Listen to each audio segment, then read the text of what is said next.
A small chapel in central North Carolina, dishwater sky, 11 people in folding pews, and a pastor who can't pronounce the dead man's name. Pan slow, a 19-year-old girl in a black dress, 2 sizes too big, hands folded, knees pressed. She is not crying. She has not cried in 3 days. Behind her, leaning against the back wall, a man in scuffed boots watches her, like he is waiting for something to be unguarded. 3 weeks pass. A diesel engine cuts the morning. A flatbed trailer backs into her parking lot, and her uncle climbs out without looking her in the eye. Tools, the truck, the kitchen table her father built. Everything goes. He leaves her with a worn leather Bible. She does not know yet that between Psalms and Proverbs, folded twice, soft from years of careful handling, is a deed to 2 acres of land 40 miles north that her father has been building on in secret. At 19, 3 weeks after burying the only parent she'd ever known, Indigo, Halsey watched her uncle load her father's tools, his truck, and everything worth selling into a trailer. He left her with a Bible he didn't want and $47 to her name, but tucked inside that Bible, folded between Psalms and Proverbs, was something her uncle never thought to look for, a deed, 2 acres of land 40 miles north that her father had been building on in secret for 7 years. This is her story. The funeral was on a Tuesday. 11 people came. That's it, just 11. Indigo Halsey sat in the front pew of a chapel that smelled like lemon polish and cold radiators. She wore a black dress that didn't belong to her, borrowed from a girl at work, 2 sizes too big in the shoulders. The waist sagged like an apology. She kept tugging at it. The pastor was new, couldn't have been 40. He stood at the small wooden podium and opened a folder he had printed that morning. He cleared his throat. He looked at the page, and then he mispronounced her father's middle name, Wilder James Halsey, not Jameson, James. But the pastor said Jameson, twice. Indy didn't correct him. She just sat there, hands folded, knees pressed together, listening to a stranger talk about a man he'd never met like he was reading the back of a cereal box. Behind her, somebody coughed. Behind her, somebody whispered. And behind everyone leaning against the back wall with his arms crossed and his boots scuffed up to the ankle, stood her Uncle Royden. He didn't sit. He didn't pray. He just watched, like he was waiting for something. The paramedics had said it was fast. That was the word they used. Fast. As if speed were a kindness. As if the universe had done her father a favor by yanking him out of his life mid-sentence, mid-step, mid-breath. He'd been carrying drywall up a flight of stairs. Cary, North Carolina, a client's house. A 2nd-floor renovation he was 3 weeks into and proud of. He told Indy about it the morning before, something about how the homeowner kept changing her mind on the trim color, cream, eggshell, off-white, as if those weren't all just white pretending to have a personality. He'd laughed when he said it. She remembered the laugh. She remembered the way the kitchen smelled that morning. Burned toast and Folgers and the faint diesel hum of his work truck idling outside. She remembered he kissed her forehead before he left. He always did. She remembered she didn't say I love you back because she was looking at her phone. That was the last thing. The phone. Not I love you, just bye, Dad. She would carry that for the rest of her life. The pastor finished. Someone played a hymn on a portable speaker because the chapel's organ had been broken since Easter. The 11 people stood. They sang 2 verses of Amazing Grace. Half of them didn't know the words. Indy didn't sing. She couldn't. Her throat had been closed for 3 days. Outside, the sky was the color of dishwater. April in central North Carolina. The dogwoods should have been blooming, but the cold snap had killed half of them. Brown petals on green lawns, a whole season holding its breath. Royden didn't come to the graveside. He left before the recessional. She heard his truck start up in the parking lot.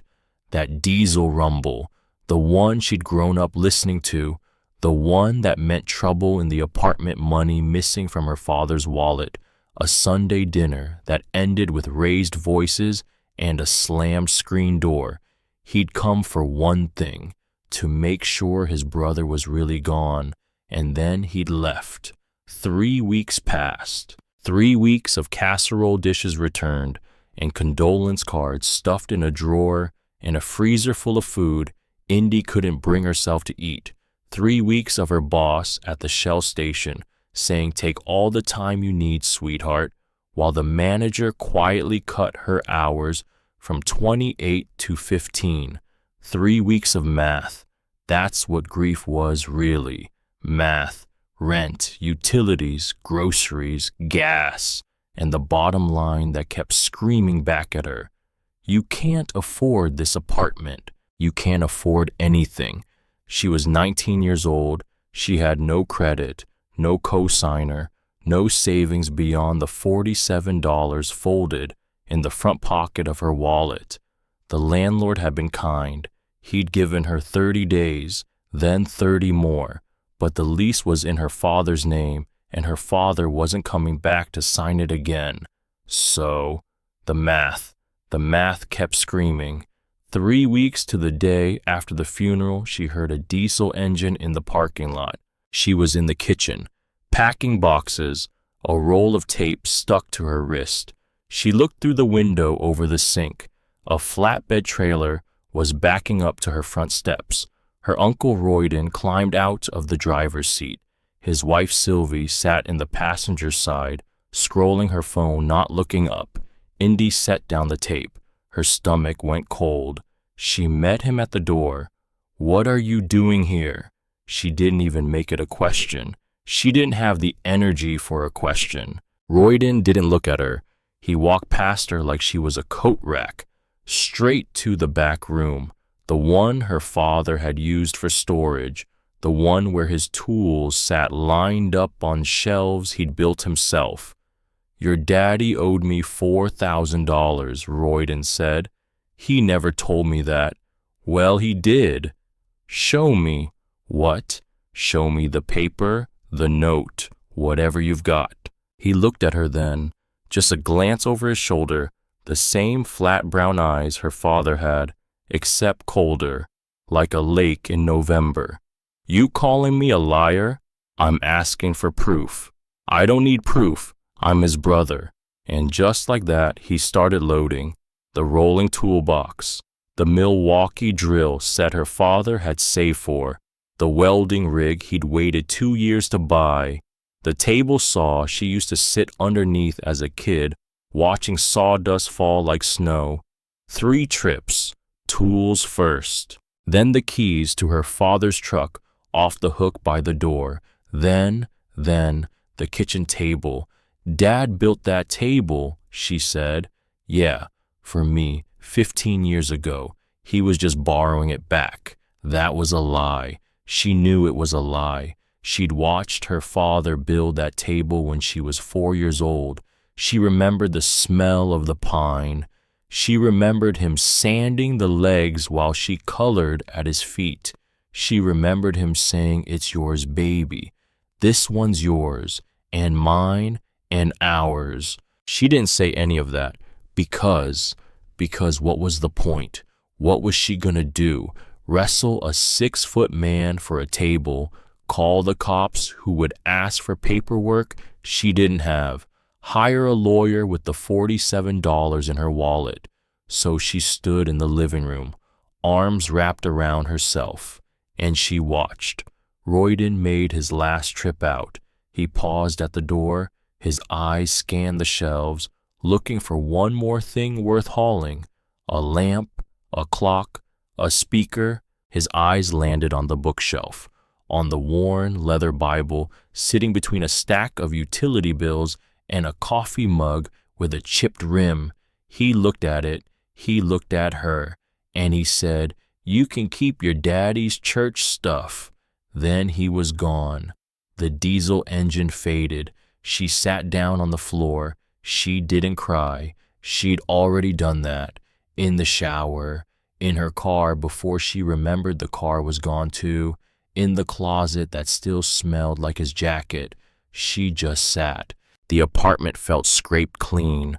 Empty corners where things had been, pale rectangles on the walls where pictures had hung. Even the air felt thinner, like he'd taken oxygen with him on his way out. She sat there until midnight. She made instant coffee in the microwave because Royden had taken the kettle. She sat at the strip of laminate that was supposed to be a counter, and she pulled the Bible toward her. She wasn't religious. Her father hadn't been either. Not really. Not the kind that went to church. But he'd kept this Bible on the shelf her whole life.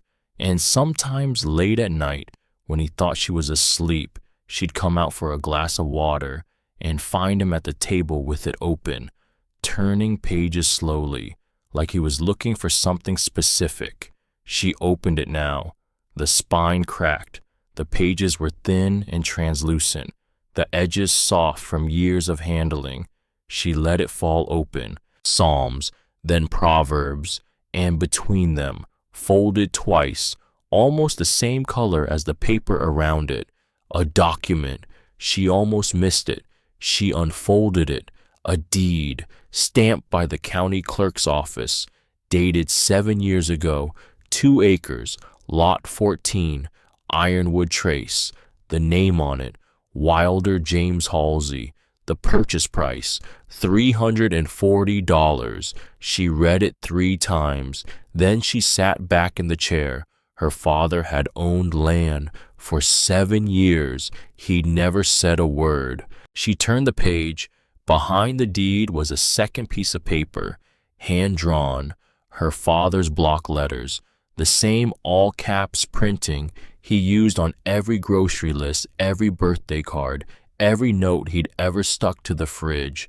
A map from their apartment in Garner, north, 40 miles north, to a town called Wexford, circled twice, then an arrow east along what he'd labeled Ironwood Trace, a small X, and a note beside it, 14, lot 14. She held the map in her hands and tried to remember. Every Saturday morning, for as long as she could remember, her father had gotten up before sunrise. He'd made his coffee, he'd kissed her forehead, and he'd said the same thing every single time, picking up some side work, baby. Be back by supper.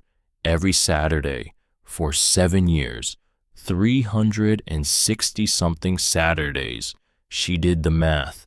364, maybe more. Sawdust in his hair when he came home, stains on his jeans, sometimes a new scrape on his knuckles he wouldn't explain.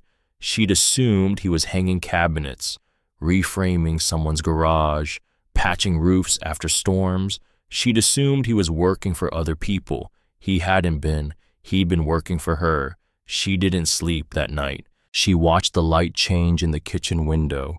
Gray, then blue, then gold. She drank cold coffee and held the deed in both hands, and she thought about her father in a way she'd never thought about him before. As a stranger she'd lived with for 19 years, who'd kept the biggest secret of his life folded between 2 books. The Greyhound to Durham cost $19. She left at 6 a.m. with a backpack, 3 shirts, 2 pairs of jeans, a toothbrush, the Bible, the deed, the map, and $47 minus $19, $28 to her name. From Durham, she caught a county connector bus. It dropped her at a gas station in Wexford a little past noon. The town wasn't much.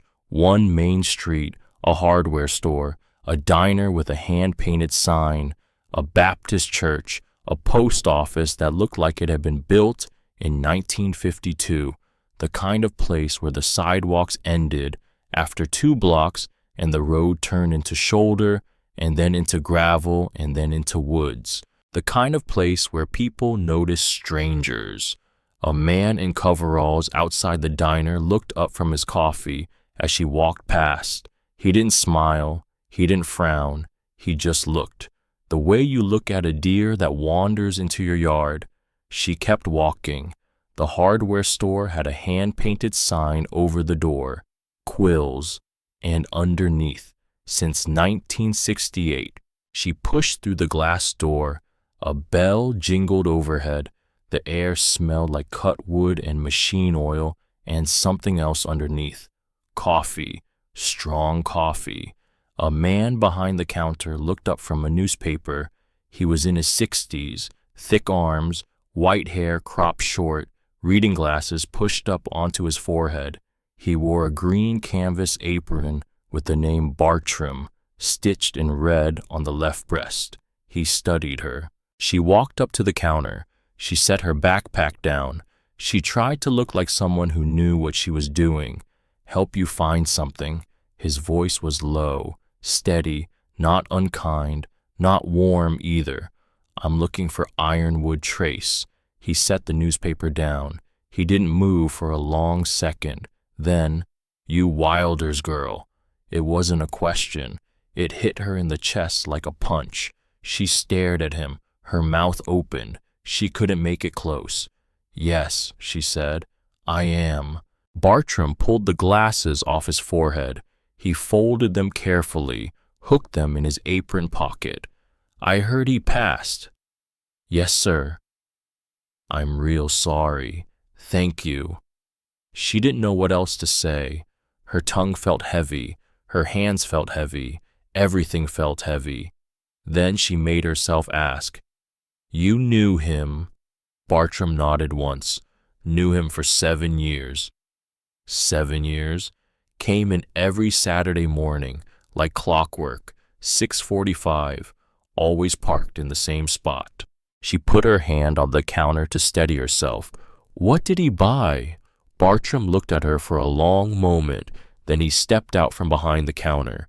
He walked to the window and looked out at the street.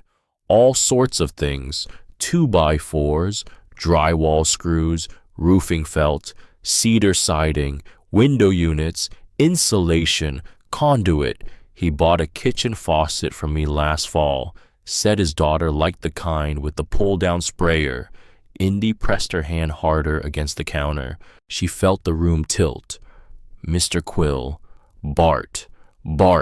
I have a deed to a piece of land out on Ironwood Trace, Lot 14. My father's name is on it. I didn't know it existed until last night. He turned around slowly. She saw something pass across his face. Not surprise, not exactly. Something more like a man finally setting down a weight he'd been carrying a long time. He told me you'd come someday, Bart said. What? Maybe not now. He'd planned for later, for your 21st birthday. But he said, if anything ever happened, if you ever came in here looking, I was supposed to give you something. Her knees almost gave out. What? He held up one finger. Wait. He walked behind the counter. He bent down. She heard a drawer slide open. The crinkle of paper. He came back up with a manila folder. He set it on the counter between them. He pushed it toward her. She stared at it. What is this? Open it. She opened it. Inside was a single sheet of paper, her father's handwriting, the same block letters from the deed, the same all-caps printing she'd known her whole life. I Wilder James Halsey, leave everything I own, including the property at Lot 14, Ironwood Trace, to my daughter, Indigo Ann Halsey. Below it, 2 signatures, Bartram Quill, Sigrid Quill, and below those, a notary stamp, dated 4 months before he died. She put both hands on the counter. The room had stopped tilting. The room had started doing something worse. The room had started feeling small. He had a will. He had a will. He knew something could happen. Bart took a slow breath. Your daddy worked hard. Hard work has a cost. He knew that better than most. She looked up at him. Her vision was blurring at the edges. She blinked. My uncle came, she said. 3 weeks ago, he took everything from the apartment, the truck, the tools, said my dad owed him money. Bart's jaw tightened. She could see the muscle working under his skin. Your daddy talked about his brother once, Bart said. Just once. Last spring, I think. He said, if anything ever happens to me, Bart, my brother's gonna come looking. He has a way of showing up when there's something to take. She closed her eyes. When she opened them, there were tears on her cheeks. But she hadn't cried. They just leaked out without her permission. Where do I go? She said. Out the door, right on Main, past the church. There's a fork. You'll see a leaning mailbox painted blue. Hang left there. The road goes to gravel after about a quarter mile. 2 miles down on the right. You'll see a break in the tree line. A dirt path. That's lot 14. How far? 4 miles. I don't have a car. I know. He looked at her for a long moment. Then he reached into his apron pocket and pulled out a small folded square of paper. He set it on the counter beside the will. What's this? Job offer. $12 an hour. Stocking deliveries, customer help. Mornings only. 7 to noon. Afternoons are yours. She stared at him. Why? He cleaned his glasses on his apron. Slow, deliberate, like he needed something to do with his hands. Because your daddy spent 7 years in the store buying nails and lumber and never once asked for a discount. Paid full price every time. When I tried to cut him a deal, he said no. Said he wanted to earn it. Bart set his glasses back on his forehead. Least I can do is make sure his girl has the same chance. She couldn't speak. She just nodded. Once, twice, her chin was shaking. He pretended not to notice. You start Monday, 7 sharp. There's a pot of coffee in the back. Help yourself. She walked out of Quill's Hardware with her backpack over one shoulder and the folder pressed against her chest like a shield. The sun was directly overhead. She walked, past the church, past the diner, past a mechanic shop with a German shepherd tied to a pole, past a row of mailboxes, past a fork in the road where a blue leaning mailbox marked the turn, left, then gravel, then the trees pressing in. Then her feet started to ache. Her sneakers were worn through at the heel.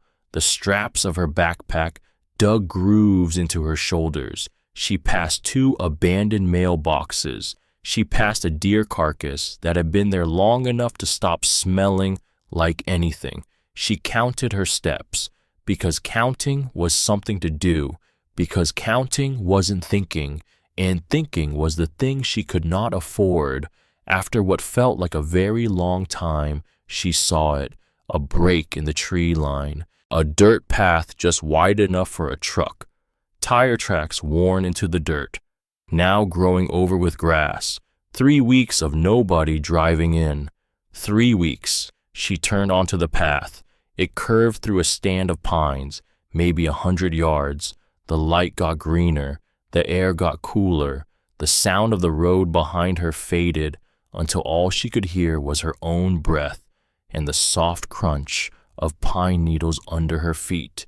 And then the trees opened. She stopped. She didn't know how long she stood there. In the middle of the clearing, on a slight rise, sat a structure, not a ruin, not a shack, a house, small, unfinished, but a house. The frame was solid, real lumber, not the cheap stuff. The roof was complete, dark shingles, straight lines, walls sheathed in plywood on 3 sides. One side, fully finished, Clapboard siding painted a pale, careful blue, the color of a sky just after sunrise. The front had a framed-out porch, no railing, no steps yet, just raw 2x6s suspended 3 feet off the ground. She walked toward it. Her legs felt strange, like the ground had shifted underneath her. She couldn't feel her hands. The front door was a piece of plywood, padlocked. She reached up and tugged at it anyway. Locked. She walked around the side, through knee-high grass, past a stack of lumber covered with a tarp, past a wheelbarrow turned upside down the way you turn one upside down when you're planning to come back to it next Saturday. At the back of the house, a window, no glass yet, just plastic sheeting stapled to the frame. She peeled it back. She looked inside.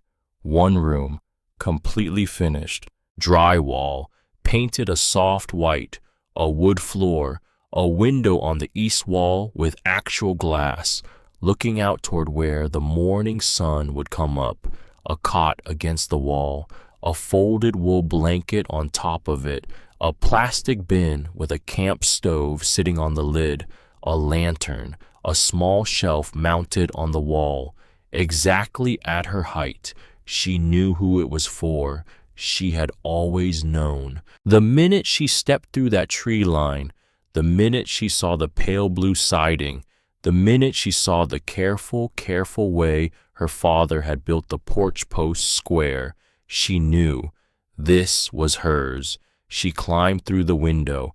The room smelled like sawdust and pine and something faintly like her father's jacket. The old spice and lumber smell she'd known her whole life. She stood in the middle of the finished room. She pressed her hands to her face. She did not make a sound, but her shoulders shook.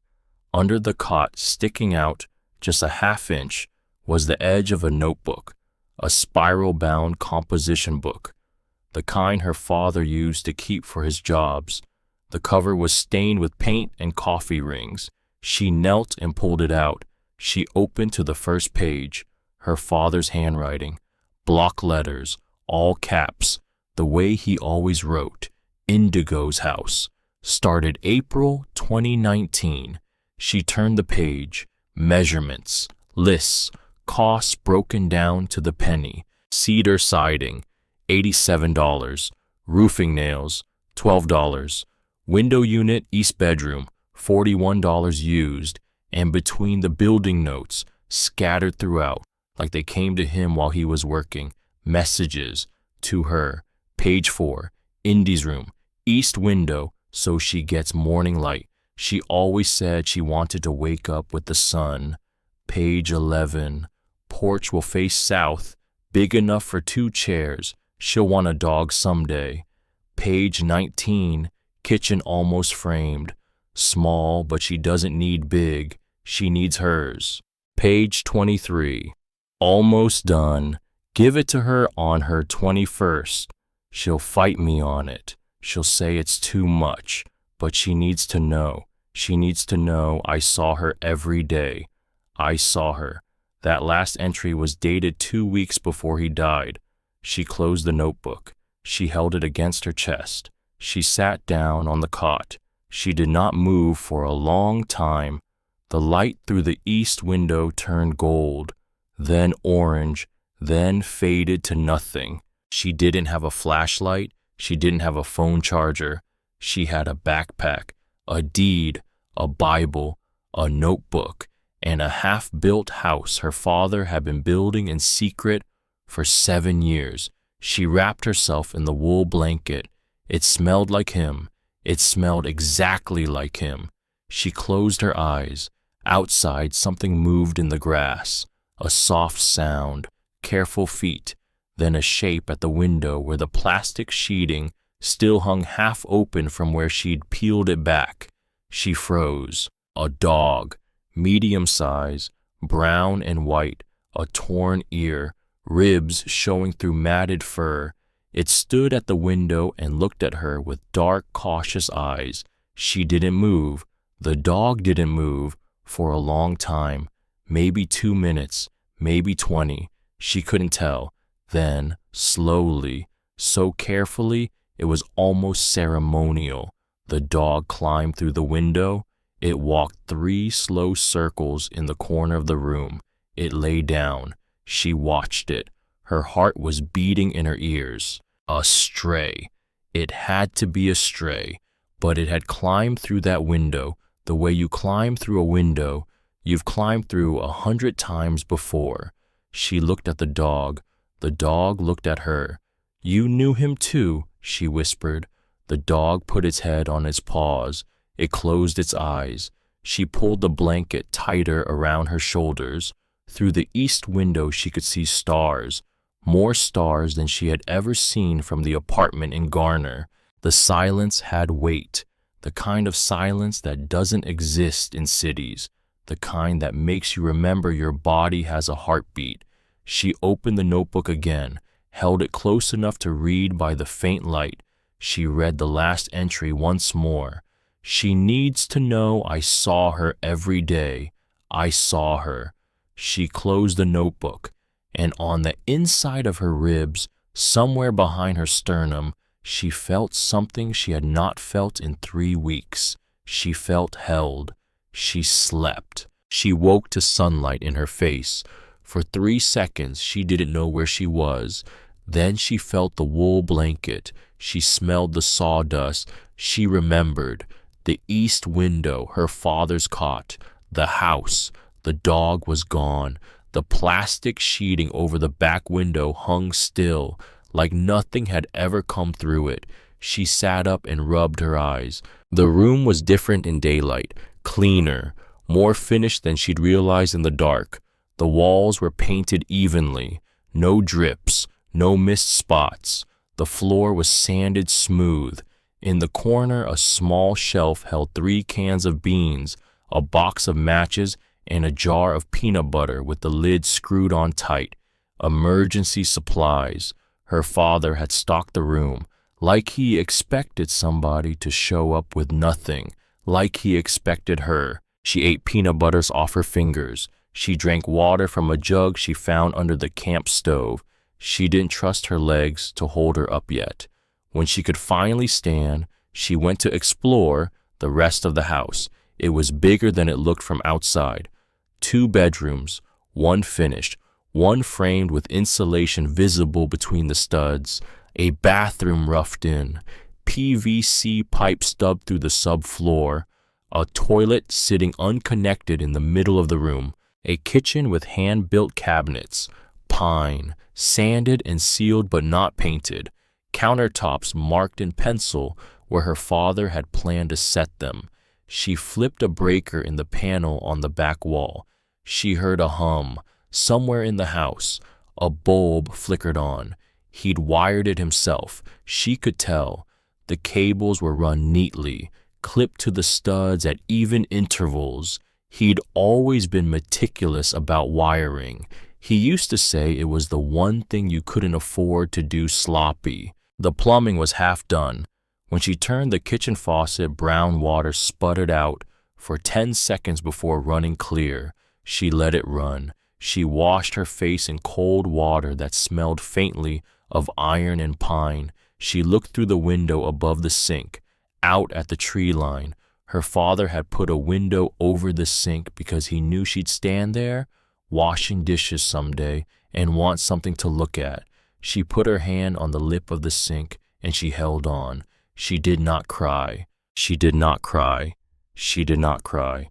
Then she heard tires on gravel. She froze. Through the kitchen window, she saw a green pickup truck coming up the dirt path, slowly, like the driver wasn't sure she had the right place. It stopped at the edge of the clearing.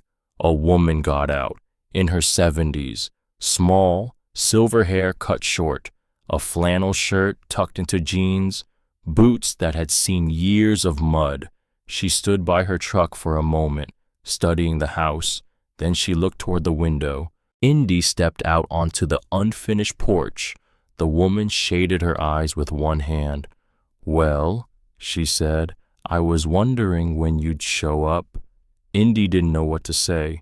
The woman walked closer. She moved with the careful steadiness of someone whose body had started making demands her mind didn't agree with. "Who are you?" Indy said. "Marigold Thatcher. I live 2 miles east, just down the road past the second bend." She stopped about 10 feet from the porch. She looked up at the house. Something softened in her face. "You look just like him," she said. "Same jaw, same way of standing with your arms crossed." Indy uncrossed her arms. Marigold smiled a little. "He used to do that too when he was thinking. You knew him. Watched him drive up this road every Saturday for 7 years. First year or so, I thought he was a hunter. Then I saw the lumber deliveries. Then I saw the roof going on. I brought him coffee one morning, maybe year 3, just walked over with a thermos and said hi. He was shy about it at first, didn't want to explain, but after a while, he told me." "Told you what?" Marigold looked at her. The look was gentle. The look was the kind of look Indy hadn't gotten from a woman in a very long time. That he was building a house for his daughter, that you'd been through some rough years after your mama left, and he wanted you to have a place that was yours, not rented, not borrowed, yours. The world stopped. Indy felt the words hit her somewhere very deep. She looked away. She looked at the porch railing that wasn't built yet. She looked at the wheelbarrow turned upside down in the grass. She looked at the lean-to at the tree line that she hadn't noticed before, a plywood box with a tarp roof, just big enough for a medium-sized dog. "He said he was going to give it to you when you turned 21, Marigold went on. "Had the whole thing planned. Figured you'd need a couple years after high school to figure out what you wanted. By then, it would be done. He'd drive you up here, hand you the key." A pause. "He didn't make it." "No," Indy said. "He didn't." They stood in the clearing. The morning was warm.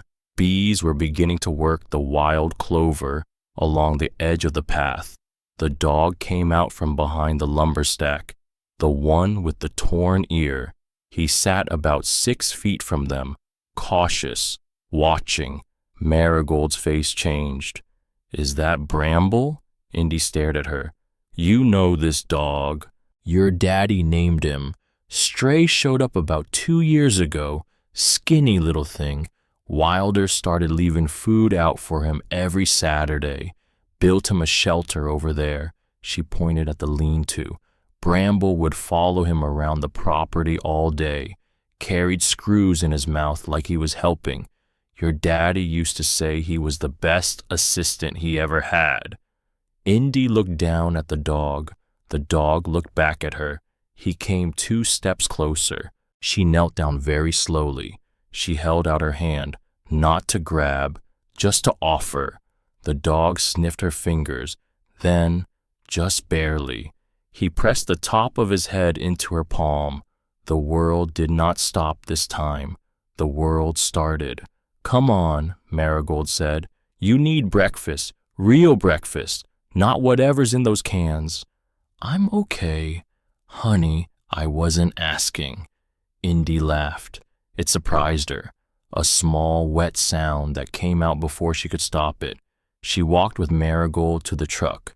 Bramble walked with them. At the door of the cab, Marigold paused. She looked at the house once more. "He was close," she said quietly. "Another few months, maybe."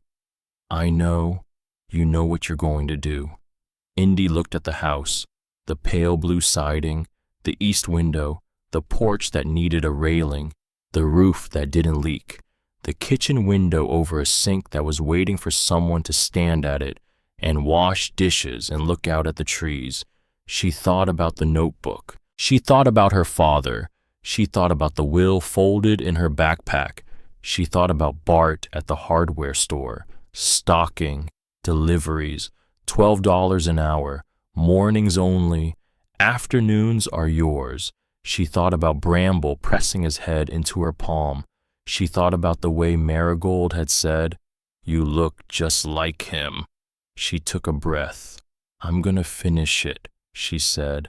Marigold smiled. Not big, not bright, just enough. I figured you might, she said. She climbed into the truck. Bramble jumped into the bed without being asked, like he'd done it 1,000 times before, because he had. Indy got in the passenger side. The truck rumbled down the dirt path, out to the gravel, past the second bend, in her backpack, folded in the front pocket of the worn leather Bible her uncle hadn't bothered to take. A deed, a map, a will, a notebook, and a story she had not yet finished reading. She didn't know it yet, but that notebook still had pages she hadn't found. Pages tucked into a small slit in the cardboard at the back.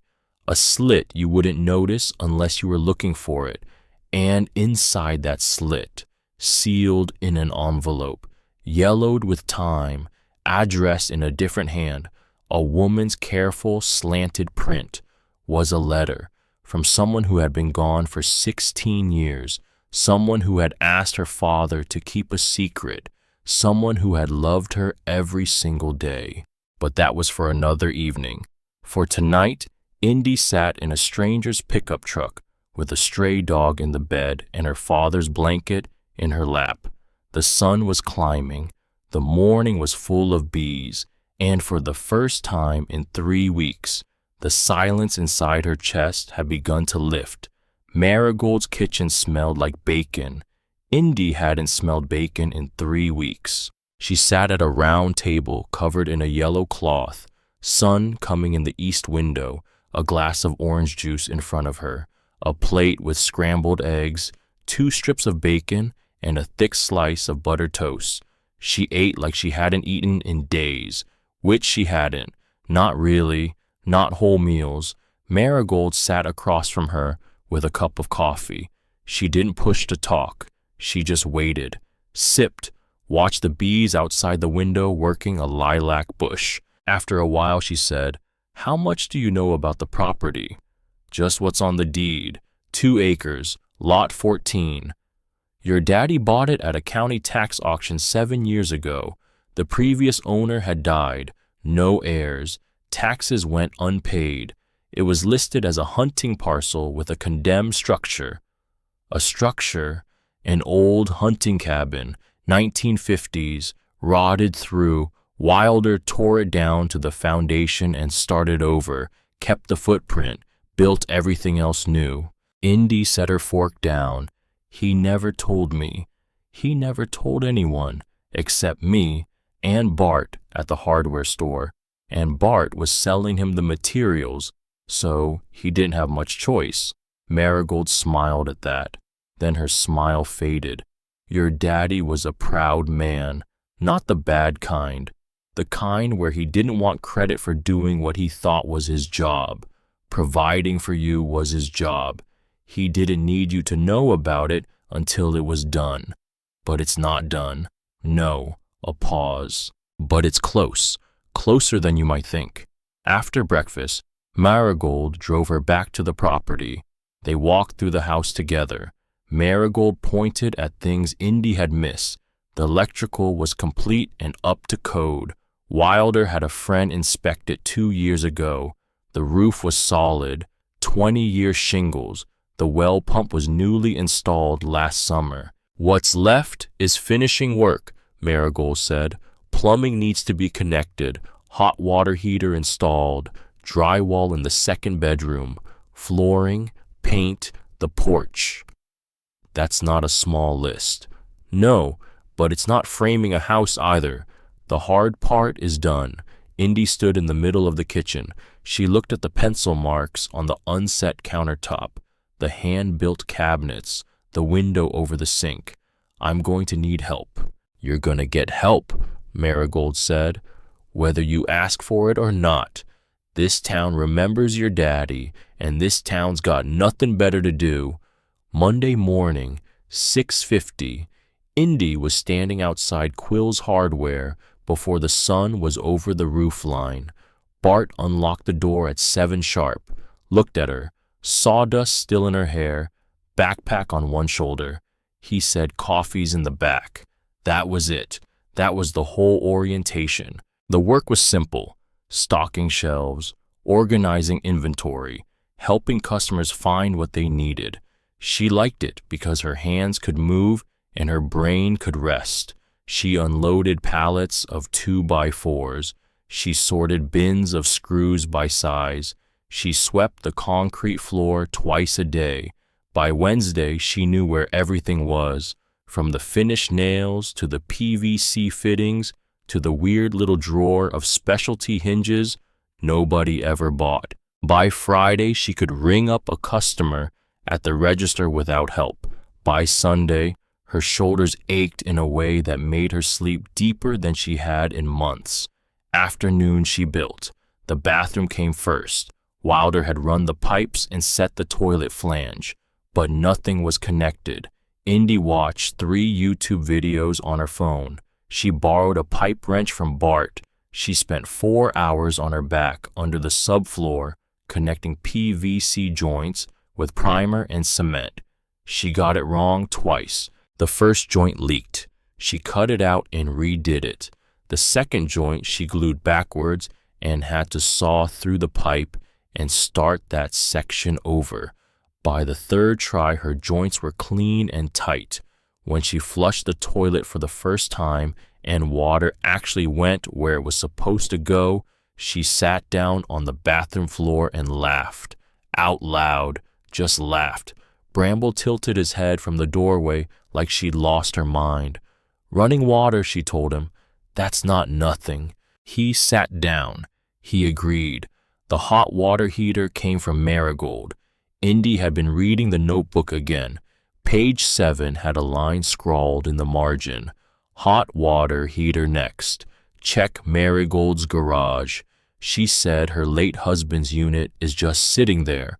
Offer to trade for fixing her porch railing. Don't ask yet. Wait until the roof is paid off. She walked over the next Saturday morning.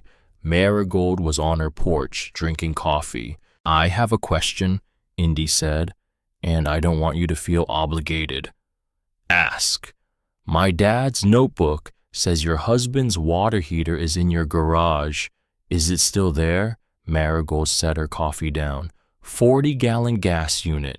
Octavius installed it in 2009. We switched to electric 2 years later. It's been sitting there ever since. She stood up. "Come on." The unit was dusty but intact. They loaded it into Marigold's truck, drove it back to the property. Indy wrestled it through the front door opening while Marigold leaned against the truck and supervised. "Your daddy was going to trade me for it," Marigold said. "Fix my porch railing in exchange. He never got around to it." "I'll fix your railing." "I know you will," she smiled. "I'm not in a rush." Installing the water heater took 3 days. Gas line connection, venting through the roof, hooking up the cold and hot lines. Bart walked her through the gas fitting over the phone because she wasn't confident about the connection. He made her check it with soapy water 3 times before she lit the pilot. The first hot shower she took in that house. Standing in the unfinished bathroom with exposed studs and a plastic curtain she'd hung from a piece of wire, it was one of the best moments of her life. Hot water on her shoulders after 3 weeks of cold well water and bird baths at Marigold's sink. She stood under the water until it started to cool. She dried off with a towel Marigold had given her. She put on clean clothes. Progress. Small, but real. The community started to come. She didn't ask. She didn't have to. A man named Rufus Halverson came one Tuesday afternoon. Big guy, mid-40s, hands scarred from pipework. He stood at the edge of the clearing with a tool bag and called out, "You the Halsey girl." "That's me." "I'm Rufus. I do plumbing. Bart told me what you're doing out here. Said you did all the plumbing yourself from YouTube videos." "I did," he grinned. "I'd like to come look at it. Make sure nothing's gonna burst on you in January." "I can't afford a plumber." "I didn't say anything about money. He looked almost offended. Your daddy helped me frame my garage 8 years ago. Wouldn't take a dime. Said neighbors help neighbors, so I'm helping. He came inside. He spent 2 hours inspecting every joint, every connection, every fitting. Found 2 spots where her work needed reinforcement. Found 3 spots where Wilder's original work was flawless. Your daddy knew what he was doing, Rufus said, tightening a compression fitting under the kitchen sink. These joints are better than what I see in new construction. He was careful. Careful is one word. Obsessive is another. He stood up, wiped his hands on a rag. This is love built into copper pipe. I've never seen anything like it. Indy tried to thank him. He wouldn't take money. Said if she wanted to pay him back, she could help Bart's wife Sigrid with her garden in the fall. Indy said she would. The next visitor was an old electrician named Linus Crabtree. Retired, white-haired, came up the dirt path in a small Honda that probably shouldn't have been on a gravel road at all. Bart said you might want me to double-check your panel. He spent an hour with the cover off, peering at wires. He found 2 connections that needed tightening, and he replaced a breaker that was rated too low for the kitchen circuit. 20 minutes of actual work. He stayed an hour, drank coffee on her unfinished porch, told her stories about her father buying wire from him at a yard sale 6 years ago. He bought every scrap I had, Linus said. 12 gauge, 14 gauge, even some old 10 gauge I was about to throw out. Paid me $50 for the lot. I thought he was reselling it. Turns out he was wiring a house. He paused. Wish I'd known. I'd have given him the wire. He wouldn't have taken it. Linus looked at her. He nodded slowly. No, he said. He wouldn't have. Then came the woman from the Baptist church.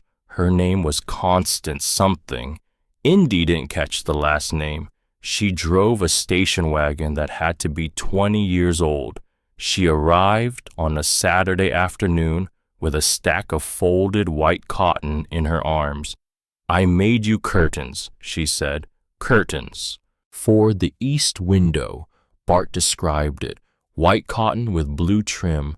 The blue is hand-dyed. I matched it to the siding I saw on the way in. Hope that's all right. Indy held the curtains in both hands. They were heavier than she expected, hand-stitched, the kind of work nobody had time for anymore. How much do I owe you? Nothing. Ma'am, honey, your daddy fixed my front steps 4 years ago after a January ice storm. I called 3 contractors. They all wanted $600. He did it for the price of the lumber. Wouldn't take labor. Said he was passing through anyway. She paused, looked up at the house. He was building this, and he stopped to fix my steps. So you take the curtains. Indy hung them that night. The white cotton glowed in the moonlight coming through the east window, blue trim like the line where the sky met the sea on a postcard. She lay on the cot. Bramble jumped up and curled against her feet. She looked at the curtains. She thought. He fixed her steps. He wired a house from yard sale leftovers. He built me a kitchen window so I'd have something to look at while I washed dishes. Every person who walked through that door brought a piece of him she'd never known. He'd been a whole man, not just her dad. A whole man, living a whole life she had not known about. For the first time, she wondered, how much else had he kept quiet? She found out a week later. It was a Wednesday evening. She'd been sanding the porch posts after work. Her hands were stiff. Her back ached. She came inside to wash up, and she sat on the cot and reached for the notebook to write down what she'd done that day. She wrote, Wednesday, May 8th. Porch posts sanded. Need cedar for the rails. Ask Bart. She closed the notebook. She set it on her lap. She ran her hand along the back cover the way you do when you're tired and not really thinking, and she felt something, a bump. under the cardboard. She frowned. She turned the book over. The back cover was thicker than the front. She hadn't noticed before. She pressed it with her thumb. Definitely something. She slid her finger along the edge. A slit, almost invisible, maybe 2 inches long, cut along the inside fold so cleanly it could have been the original binding. She held her breath. She worked her fingernail into the slit. She pulled out an envelope, sealed, yellowed, soft at the corners from years of being pressed inside the cardboard. No address on the front, just one word in handwriting she didn't recognize. Wilder. She stared at it. It wasn't her father's writing. It was smaller, rounder, more careful. The kind of writing you do when you're trying not to shake. A woman's hand. She turned it over. The flap was still sealed. She slid her thumb under it. The glue had aged. It came apart with a soft sound. Inside, a single sheet of legal pad paper, torn along the top edge, folded into thirds. She unfolded it. The date at the top, 11 years ago. She was 8 when this letter was written. She started to read. Wilder, I know you won't write back. I know you're angry, and you have every right. But I need you to know why I left. Because Indigo deserves the truth, even if she never hears it from me. I was diagnosed in February. Early onset MSA. The neurologist said I had maybe 10 good years, and then my body would start shutting down piece by piece. I was 27 years old, and I had a 3-year-old daughter who needed a mother who could carry her, chase her, hold her steady when she was scared. I couldn't be that mother, not for long, and I couldn't let her watch me disappear. I know what you'll say. You'll say she needed me anyway. You'll say sick is better than gone. Maybe you're right, but I saw my own mother waste away from the same thing, and I promised myself I would never put a child through that. I'm not asking you to forgive me. I'm asking you to understand that I loved her because I loved her, not because I didn't. Leaving was the only thing I could give her that would cost me everything and give her a chance at normal. Please don't tell her I'm sick. Let her be angry at me for leaving. Anger is easier to carry than pity. Esme. Indy read it once. She read it twice. She set it down. She picked it up and read it a third time. The room had stopped existing. The cot had stopped existing. Bramble had stopped existing. There was only the paper, only the words, only the name at the bottom. Esme, her mother, the woman she had hated for 16 years. Indy's hand went to her chest because her chest was hurting. Actually hurting, like something inside it had cracked open and was leaking out. Her mother was sick. Her mother had been sick. Her mother had not left because she didn't want to be a mother. Her mother had left because she was 27 years old and dying. 16 years of anger, 16 years of filling in the worst possible blank because nobody had ever given her the real answer. She put her hand back on the slit in the cardboard. She reached in. There was another envelope. She pulled it out. Newer, less yellow, same handwriting on the front. Wilder. She opened it. The paper inside was lighter this time. Plain printer paper. The handwriting wobbled in places. Dated 5 years ago. Wilder. It's been 6 years since my last letter, and I don't know if you read that one either, but I'm writing because I want you to know where I am, in case something happens to me and Indigo ever wants to find out.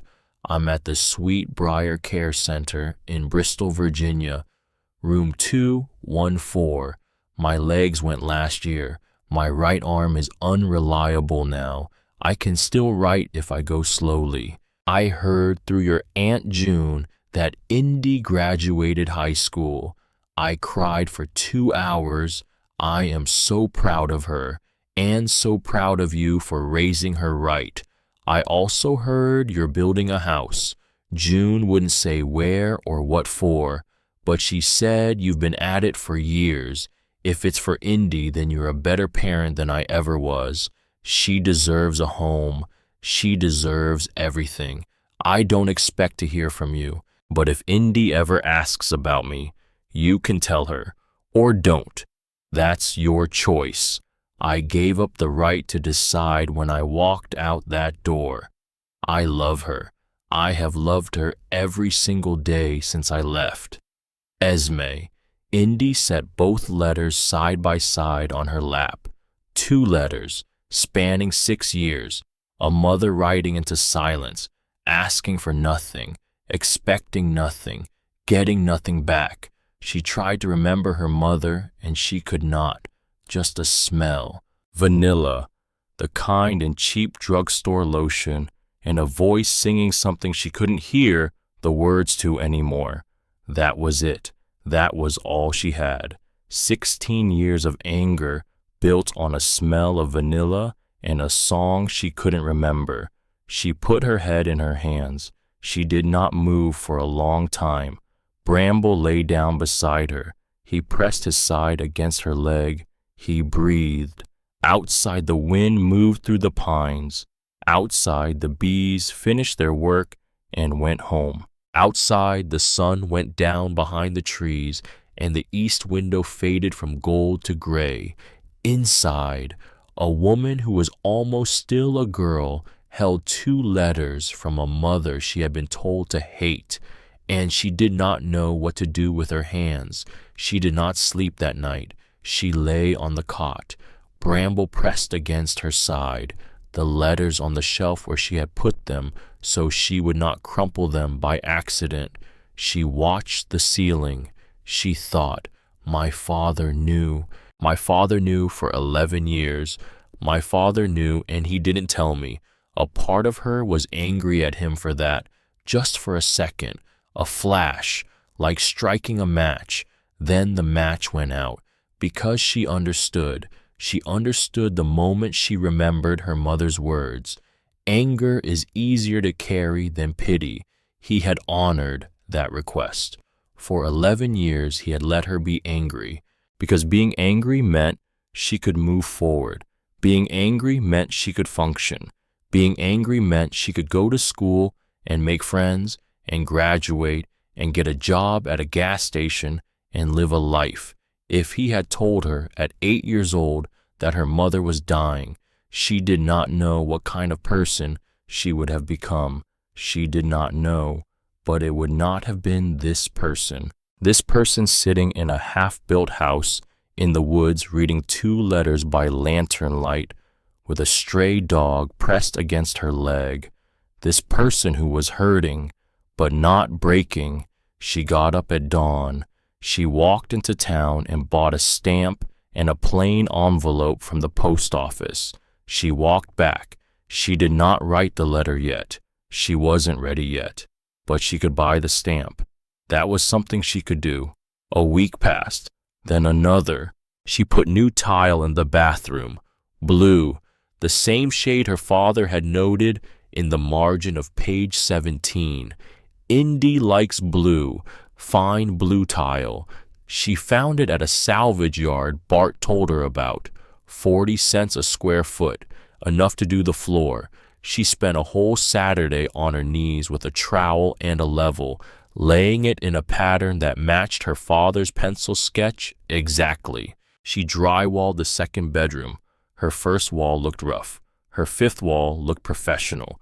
Bart came out and showed her how to feather the mud at the seams. She painted the second bedroom pale blue, the exact color she would have picked, the exact color her father had bought a can of 4 months before he died, returned the next week because the drywall wasn't perfect yet, and Bart had quietly set aside on the back shelf of the store. The morning he handed her that can of paint, without saying who it had belonged to, she had asked him, "Did you pick this out or did my dad?"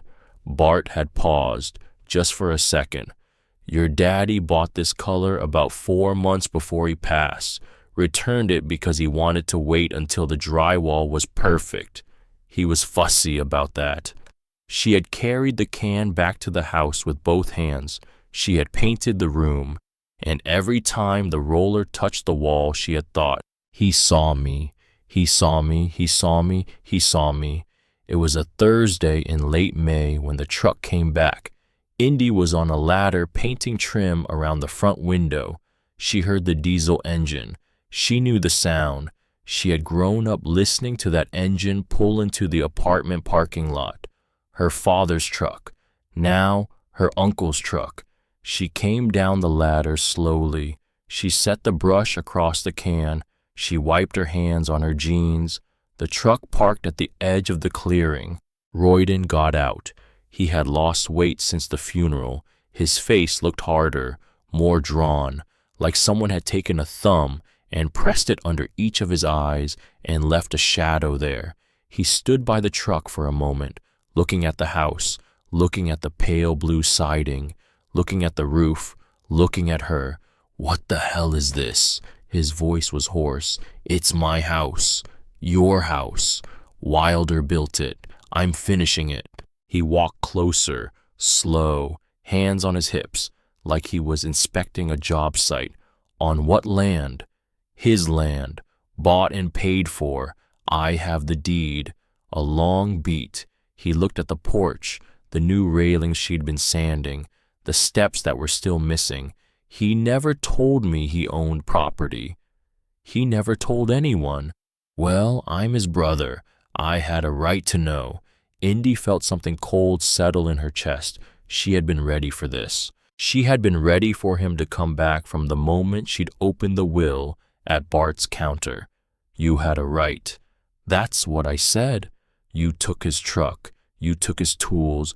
You took our kitchen table. What right are you talking about?" Royden pointed at the house. "I'm talking about this. This is worth something. Land, a structure. Wilder would have wanted us to share. Wilder left me this, specifically me. There's a will, Royden, witnessed and notarized." That stopped him. His mouth worked for a second, like words were lining up and then getting rejected at the gate.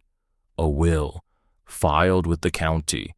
That's not possible. He would have told me." "He didn't tell you because he knew you. He knew you'd come." She heard her own voice, and she was surprised at how steady it was. "The deed is in Wilder's name only. The will is clear. Bart and Sigrid Quill at the hardware store witnessed it. You want to spend money fighting that, go ahead, but you won't win." He stared at her. She could see him trying to find an angle, a way in, a leverage point. She could see the moment he realized there wasn't one. His shoulders fell, just a little, half an inch. "He should have told me," Royden said. His voice was different now, quieter. "We were brothers. You took everything he had and left me with a Bible." He looked at the ground. A bird called somewhere in the pines, a long single note. "You sound like him," he said. "Stop saying that." "It's true." "I don't care if it's true. Stop saying it." He looked at her then, really looked. She saw something cross his face that she had not seen before. Not in 19 years of holidays and missed birthdays and Sunday dinners that turned sour. Shame, just for a second. But she saw it. He nodded once. He turned around. He walked back to the truck. At the door of the cab, he stopped. "You look like him standing there like that," he said over his shoulder. He got in. He drove away. The dust from the gravel road settled slowly. Indy did not move until she could no longer hear the engine. Then she sat down right where she was, on the porch boards, with paint still on her hands. Bramble came over and pushed his head into her lap. She held him. She did not cry. She had stopped being a person who cried. She had become a person who finished. That was different. That was better. That night she walked to Marigold's house. The sun was setting, long gold light across the gravel road. Bramble walked at her heel without a leash. He knew the way. Marigold was on her porch with a book and a glass of iced tea. "He came," Indy said, sitting on the steps. "I heard the truck. He wanted half the property. He won't get it." "I know. I told him about the will." Marigold set her book aside. She didn't say anything for a while. Then she said, "Your daddy knew Royden would come. That's exactly why he kept everything secret. He told me once, sitting right where you're sitting, he said, if my brother finds out, he'll lawyer up before the paint dries." Was he right? About Royden, yes, but Royden's a sadder man than he is a strong one. He'll bluster. He won't follow through, especially not against a will he can't break. Indy looked at her hands, the paint on her knuckles, the blister on her right thumb from sanding. "I found something," she said. Marigold waited. "Letters from my mother." Marigold went still in her chair. "From Esme?" "You knew her name?" "Your daddy mentioned her once, sitting on this porch. He wasn't crying, but he wasn't not crying either." Indy picked at the paint on her thumb. "She left because she was sick. MS diagnosed when I was 3. She thought she was protecting me." A long quiet. "Did your daddy ever talk about her with you?" "Never. Not once. I asked a few times when I was younger, and he'd changed the subject. Eventually, I stopped asking. He was keeping a promise." "I know. She asked him not to tell you." "I know. Are you angry?" Indy thought about it. "I don't know what I am. Angry feels too simple. She made a choice and it was wrong, but she made it because she loved me. I can hold both of those things at the same time." Marigold reached over, put her hand on Indy's arm. "That's a very grown-up answer," she said softly. "I don't feel very grown up." "Honey, you're 19 years old, and you're finishing a house your father built in secret. You're raising a stray dog. You're working at a hardware store, and you're processing the fact that your mother left out of love instead of cruelty. If that's not grown up, I don't know what is." Indy leaned back against the porch post. The stars were starting to come out, the same stars she saw through the east window every night. "She's in a care facility in Virginia," she said. "Bristol, or she was 5 years ago." "That's not far. 3 hours, maybe 4. "Are you going to go?" Indy watched a firefly rise up out of the grass, bright for a second, then dark. "I don't know. Not yet, but maybe." "There's no rush," Marigold said. "She waited 15 years. She'll wait a little longer." Indy nodded. She finished her tea. She walked home in the dark with Bramble at her side, the gravel crunching under her sneakers, the night warm around them. She did not feel light. She did not feel healed, but she felt something new. She felt held by something larger than her own grief. The town, the dog, the bees, the letters, a father who had built a window facing east so she would wake up with the sun, a mother who had loved her every day for 16 years from a room with a number on the door, an uncle who had walked away saying you look like him, a woman who had made her curtains, a plumber who would not take money, an electrician with white hair who had drunk her coffee on her unfinished porch and told her stories, Bart Quill behind a counter for 60 years saying coffee's in the back, Marigold Thatcher reaching over and putting her hand on her arm. She had walked into this town with a backpack and $47 and a deed she did not know existed. She did not know yet that the next visitor to come up that dirt path would not be a friend. She did not know yet that her uncle would come back, that he would come back smaller than he had been, that he would come back trying. She did not know yet that one day soon she would sit at her own kitchen table and write a letter to her mother, a letter that started with the words, "Dear Esme, my name is Indigo. I'm your daughter." She did not know yet what that letter would say. She did not know yet that a reply would come, in handwriting that wobbled. 2 weeks later, a white envelope with shaky letters on the front, her name, her address. But that was for another evening. For tonight, Indy sat on her front steps in the soft dark. Bramble lay at her feet. The east window glowed faintly behind her where she had left the lantern on. The pale blue siding caught the moonlight and held it like a held breath.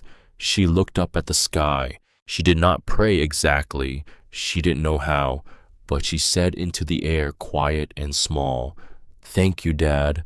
The wind moved through the pines, and it sounded almost like an answer. June came in hot and slow, the kind of North Carolina heat that sits on your skin like a wet shirt and doesn't lift even after sunset. Indy bought a box fan at the salvage yard for $9. She put it in the east window at night.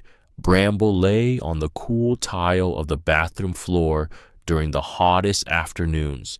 She drank water out of a mason jar Marigold had given her because she didn't own any glasses yet. She painted the exterior of the house, pale blue, the same color as the one finished side her father had done. Bart helped her pick the right paint, the kind that would hold up to Carolina weather. She spent 6 days on the ladder, cutting in around windows, rolling long strokes on the siding. Her arms ached by evening. Her neck ached worse. When the last wall was done, she climbed down, walked to the edge of the clearing, turned around. She looked at it from a distance, pale blue, small, complete.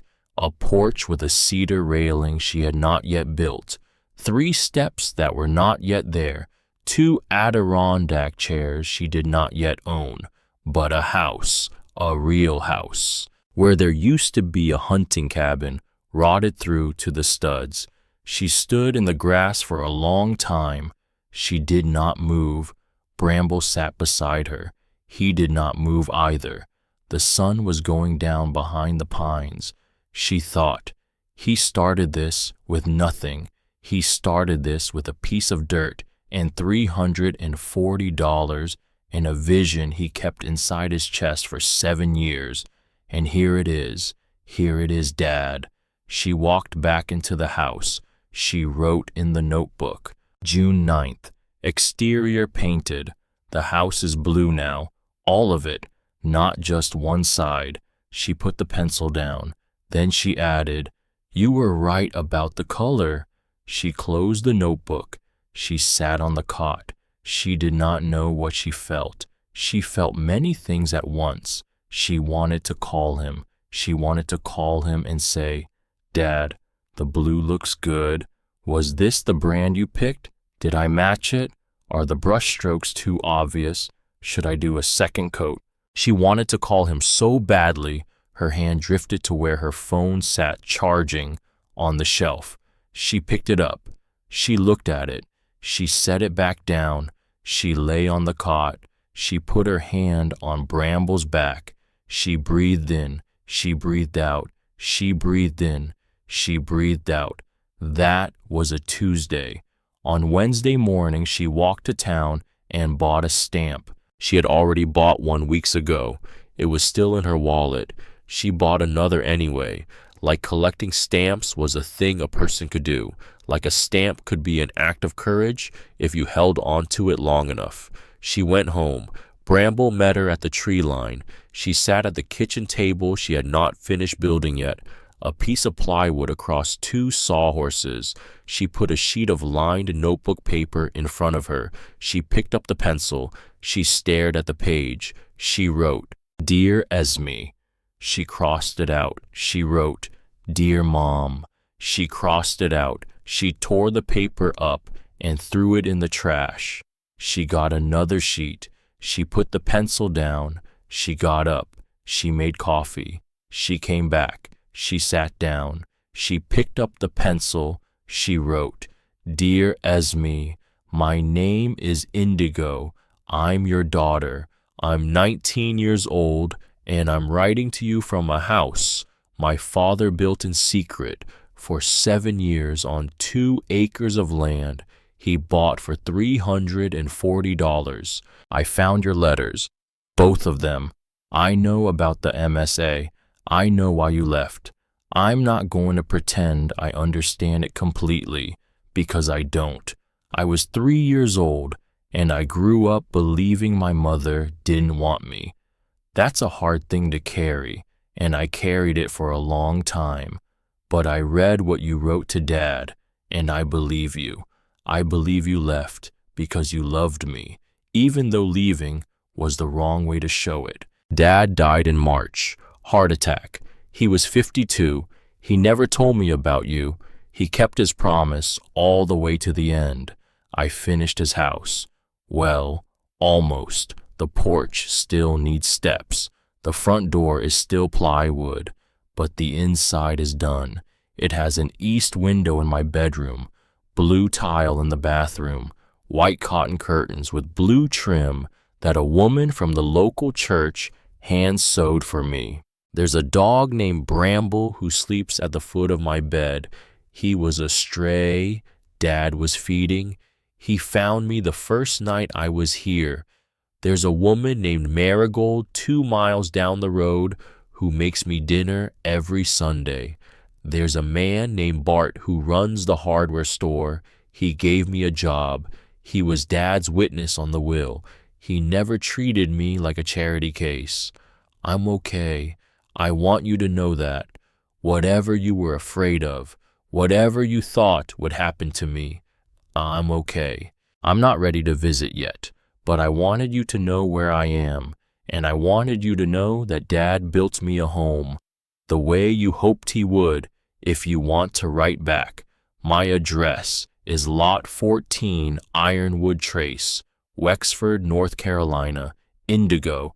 She read it. She read it 3 times. She folded it before she could change her mind. She put it in the envelope. She wrote the address on the front. Sweetbriar Care Center, Bristol, Virginia, room 214. She put the stamp in the corner. She walked 4 miles into town. She stood at the mailbox outside the post office.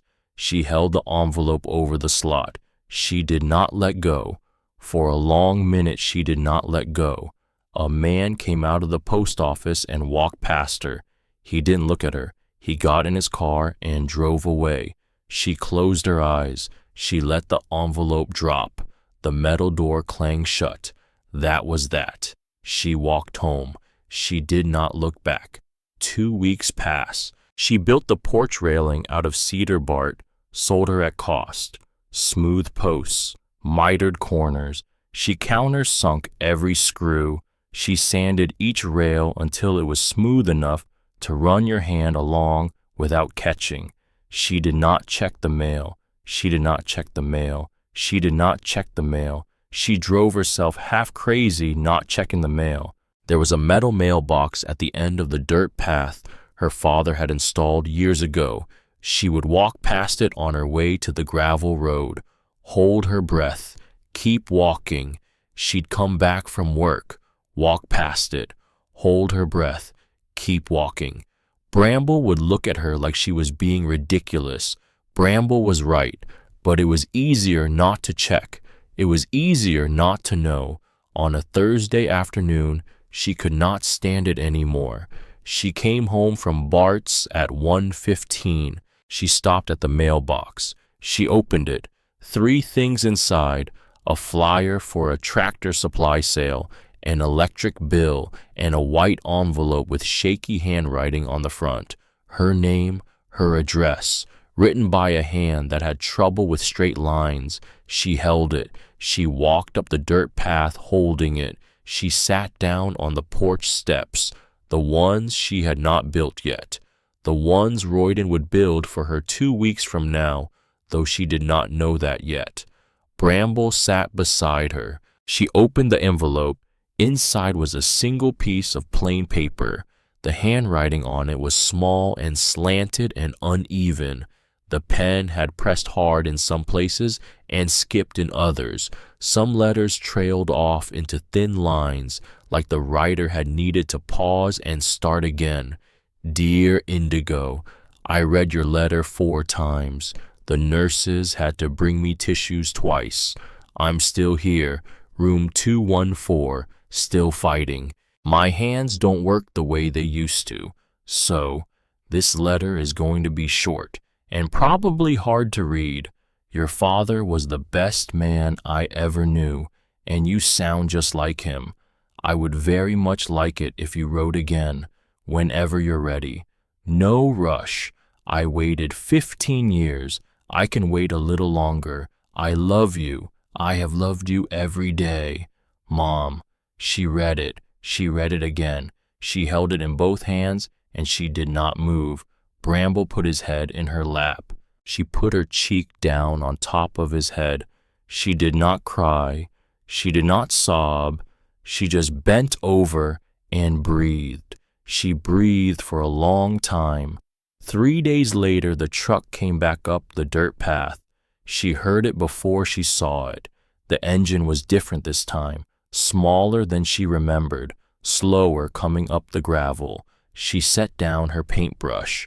Royden parked at the edge of the clearing. He got out. He stood for a moment, looking at the house. He didn't speak. He just looked. His eyes moved from the new siding to the porch railing she had finished last week to the steps that were still missing.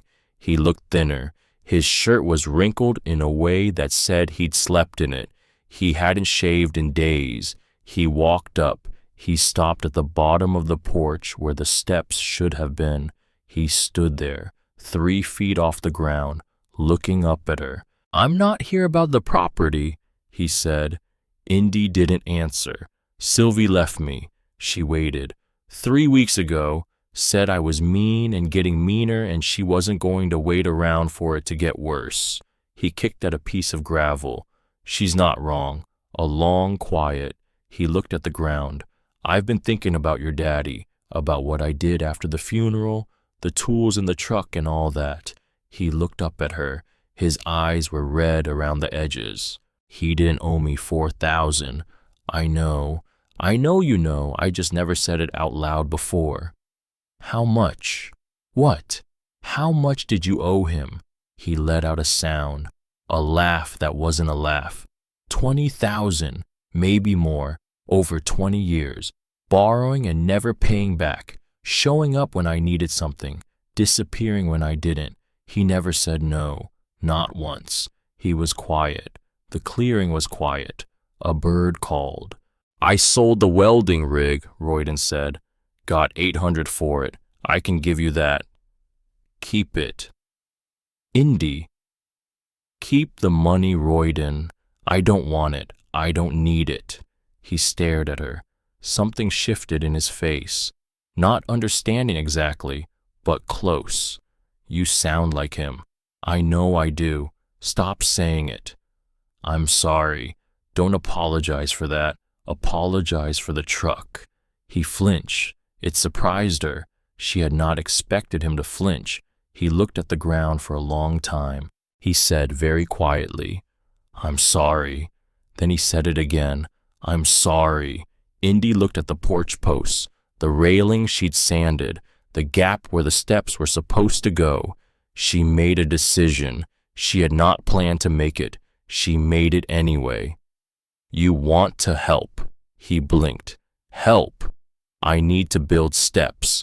3 of them. The lumber's stacked beside the house. I haven't cut it yet. He looked at the lumber. He looked at her. He looked like a man who had been handed something he did not think he deserved. Yeah, he said. I know how to use a saw. They worked for 3 hours. They didn't talk. He measured the stringers. She cut the treads. They moved around each other the way 2 people move when they have done the same kind of work in the same kind of houses for 30 years. He was good with the saw, better than she remembered. His hands knew things. His hands knew things even his mouth didn't. When the steps were done, solid, level, wide enough for two people to climb together. He sat down on the bottom one. He drank water from a bottle she handed him. He looked at the house. He built all this himself, most of it. 7 years. 7 years. He shook his head. I didn't know he had it in him. I mean, I knew he was good with his hands. But this is something else. It's love. She said it before she thought about it, and once she said it, she knew it was true. The house wasn't a project. It was a 7-year-long act of devotion. Royden looked at the steps he had just built. 3 steps. Maybe an hour's worth of work for a skilled carpenter. Nothing compared to what his brother had done. But he had built them. He had come back, and he had built them. Instead of taking something, that counted. It counted for nothing huge, but it counted for something. I should go, he said. You can come back. He looked at her. If you want, he nodded. He didn't say anything else. He got in the truck. He drove away. She watched the dust settle on the gravel road. Bramble pressed his side against her leg. She put her hand on his head. She said to no one in particular, "Well, that happened." Bramble agreed. That night she wrote her second letter to her mother. It was shorter than the first. "Dear Mom, I'm glad you wrote back. I can write every week if you want. I want to come see you. Not yet, but soon. I have to finish something first. There's a house that needs a front door, and there's a life I'm building. And I want to come to you with both of them already in place. I want you to see I'm okay, not just read it. Will you wait? Indigo." Esme wrote back, "I'll wait." July became August. Indy installed the front door. She found it at the salvage yard. Solid core oak, $35, painted over 4 times by previous owners. She spent an entire Saturday stripping it with a heat gun and a scraper. White underneath green, underneath dark red, underneath the original grain. Oak with a tight, straight pattern. She sanded it, sealed it with 3 coats of polyurethane. Bart came out to help her hang it. He brought a level, new hinges. A deadbolt, he said, had been sitting in the returns bin for months.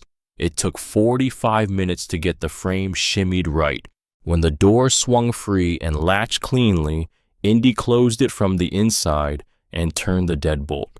The click of a real lock in a real door in a house she owned. She opened the door again, stepped out onto the porch. Bart was packing up his tools. "That's a house," he said, looking at it. "It is. Your daddy would have had something to say about that door. He'd have stood there for 10 minutes checking the gap along the frame. He'd have found something wrong with it. He absolutely would have." Bart smiled. "And then he'd have fixed it and said it was perfect." She held the new key in her hand. A real key, for a real lock, on a real door. She put it on a ring next to the key to Bart's store. She dropped it in her pocket. In late August, she made a decision. She told Marigold over Sunday dinner, "I'm going to Bristol next week." Marigold set her fork down. "To see her?" "Yes." "Have you told her?" "I wrote yesterday. I told her the date. She wrote back. She said, 'Come.'"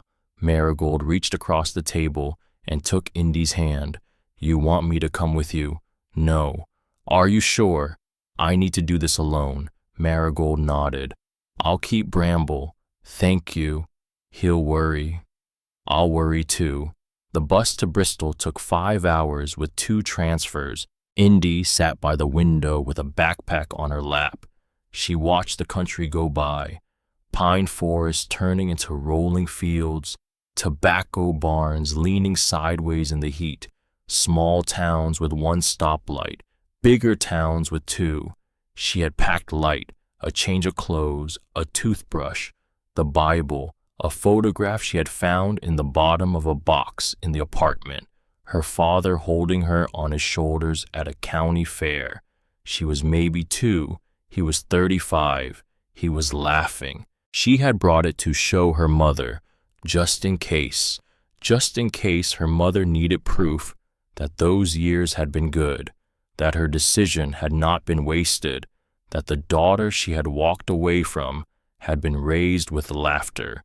She got off the bus in Bristol at 4 in the afternoon. The Sweetbriar Care Center was a low brick building with a wraparound porch and a fountain that wasn't running. The flowers in the beds out front had been planted by someone who knew what they were doing. Begonias, marigolds, pale pink impatiens. She stood at the door for a long minute. She could not move her hand to push it. A nurse came out and held the door for her. "You here visiting?" "Yes." "Who you here to see?" "Esme." The nurse smiled. "You must be Indigo." She had said her name to a stranger. She had said it. "Yes, ma'am." "She's been waiting. Room 214, end of the hall. Take a left at the dining room." Indy walked. The hallway smelled like institutional cleaner and something else underneath, something kinder, vanilla, some sort of warming lotion. It hit her in the chest. Vanilla. The only thing she remembered about her mother had been vanilla. She walked slower. She stopped outside room 214. The door was open. She could see a slice of the room, a bed, a small window, a wheelchair turned to face the window. She could see the back of a woman's head, white hair, cropped short, like marigolds, except thinner, wisps at the back where the hair had not grown in evenly. Indy raised her hand. She knocked on the door frame. The wheelchair turned, very slowly, like the woman in it had to work hard for it to move. The woman turned. Her face came into view. Indy's breath stopped. It was her face. Not exactly, not perfectly, but the jaw, the shape of the eyes, the way the eyebrows arch, the same. The eyes were the same. The eyes filled with water immediately. The woman in the wheelchair did not speak. She just looked. For a long moment, she just looked. Then she whispered, "You came." Indy tried to speak. She couldn't. She walked into the room. She knelt down beside the wheelchair. She did not know what to do with her hands. Esme lifted her right hand. It trembled. The fingers were thin. The skin was paper. She held it out. Indy took it. For the first time in 16 years, she touched her mother. Esme closed her eyes. A tear slid down her cheek. Then another. She did not wipe them away. Indy did not wipe them away. "Mom," Indy said. It was the first time she had said the word out loud as an adult. "My baby," Esme whispered. That was all she could manage. They sat like that for a long time. Indy kneeling, Esme in the chair, hands held between them. Then Indy pulled up a small visitor's chair and sat beside her. She started to talk.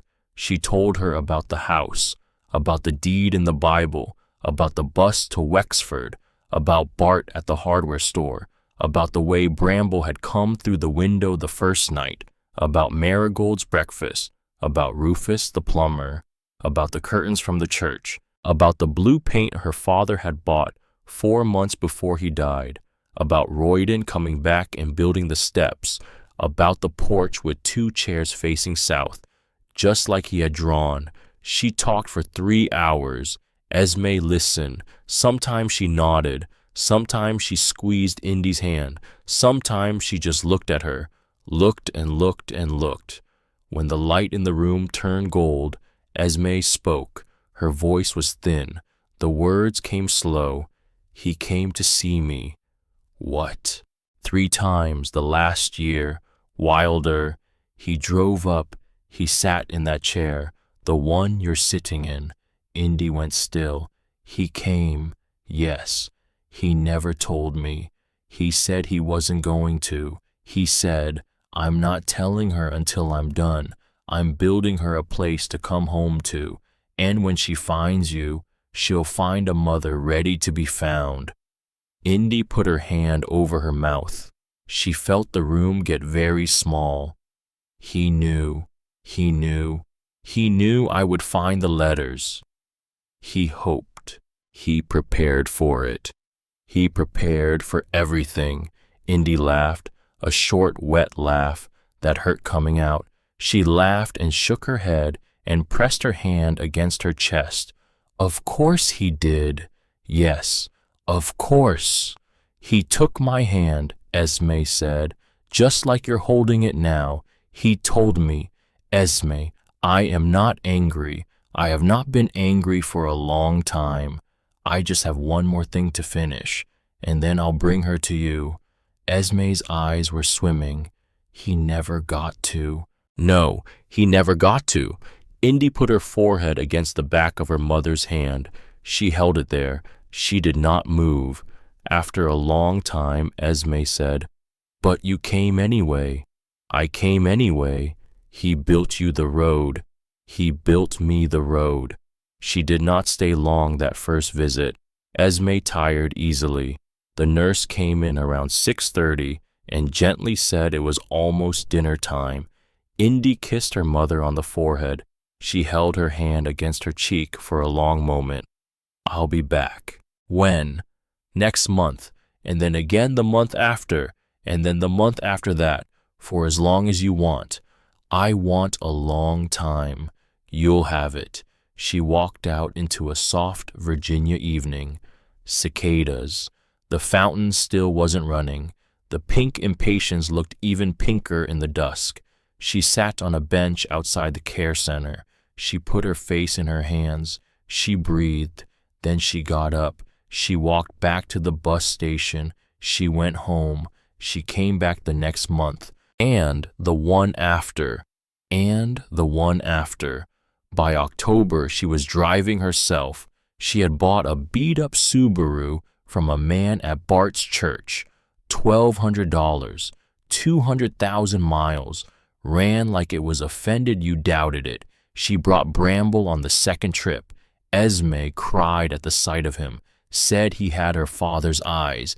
Indy said, he has dad's manners. Sits when you tell him to.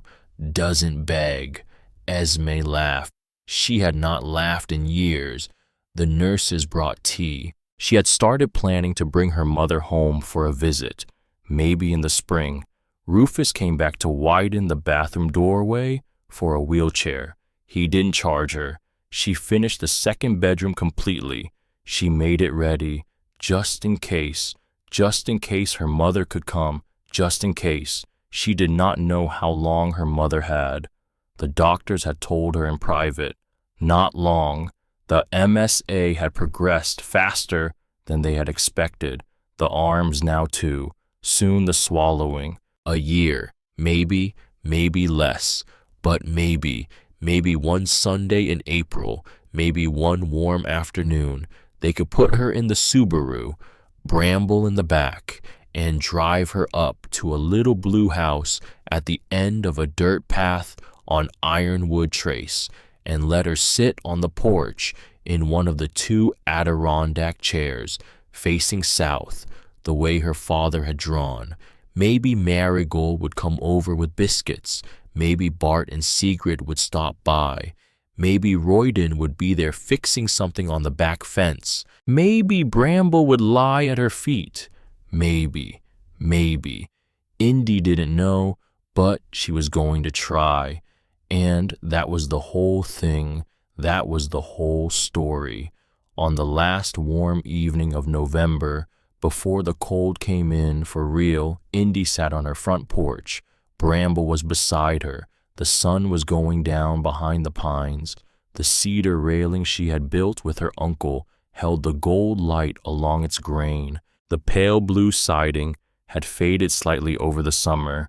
Marigold said that was good, said new paint always settled into a softer color by the second year, said that was when a house started looking like home.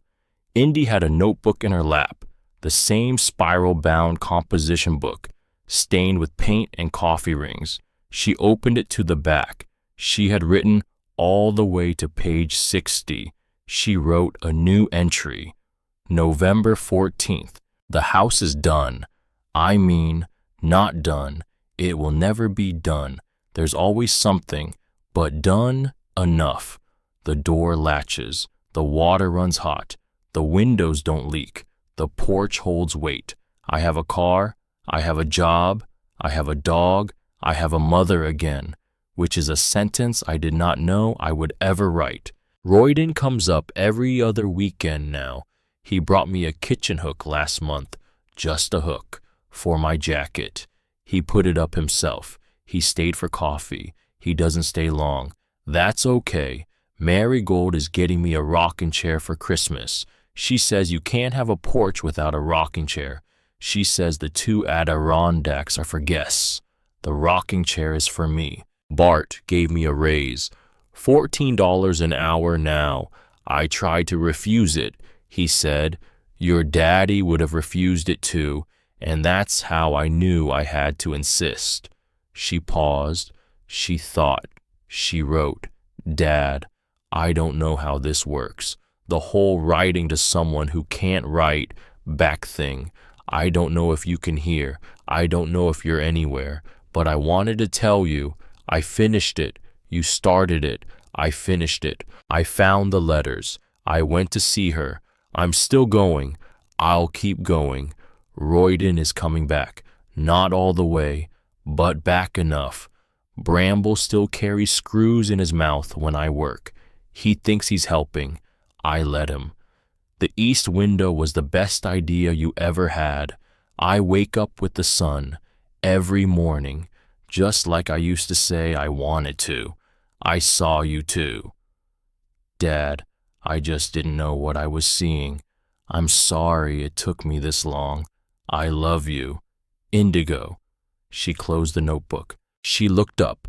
The last sliver of sun was sliding down behind the trees. The sky was orange and pink and a soft, fading blue. Bramble lifted his head. He looked toward the road. A truck was coming up, slow, familiar. She stood. She squinted. It wasn't Royden's truck. It was Marigold, with Bart and Sigrid riding shotgun, 3 peach pies on the bench seat. Indy could see the foil from here. They had not told her they were coming. They were just coming. Because it was Sunday evening. Because it was almost cold. Because there was a house on Ironwood Trace with a porch big enough for several Adirondack chairs. Because that was what people did here. They came up the dirt path with pies and stories and folding chairs. They sat on the porch and they watched the dark come in. They told the same stories they had told 100 times before, and nobody got tired of them. Indy stood at the top of her 3 new steps. She watched the truck come up.